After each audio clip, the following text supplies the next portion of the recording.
చాలా మంది మీల్స్ ప్లేట్‌లో బ్రౌన్ రైస్ కనపడుతుంది. రైట్. బ్రౌన్ రైస్ కూడా అంతే డేంజర్ అంటారా? బ్రౌన్ రైస్‌కి, వైట్ రైస్‌కి ఎటువంటి డిఫరెన్స్ లేదు. సో, నేను ఈ బుక్ రాసాను. 'లివ్ లైక్ ఎన్ యానిమల్' అనే బుక్.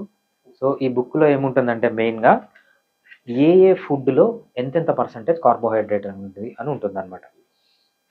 వైట్ రైస్‌లో అంటే పాలిష్డ్ రైస్‌లో 78.6% కార్బోహైడ్రేట్ ఉంది.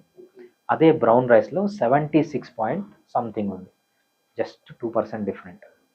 ఈ బ్రౌన్ రైస్‌లో కొంచెము మినరల్స్ ఉండొచ్చు, కొంచెం ఫైబర్ ఉండొచ్చు, కొంచెం విటమిన్స్ ఉండొచ్చు.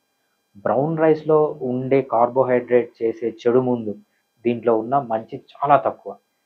ఫైనల్‌గా చెప్పాలంటే బ్రౌన్ రైస్‌కి, వైట్ రైస్‌కి ఎటువంటి తేడా లేదు. 2 ఒకటే. 2 మనిషి బ్రౌన్ రైస్ ఎటువంటి రైస్‌నన్నా తినడం మానేయాలి. Halciform Fitness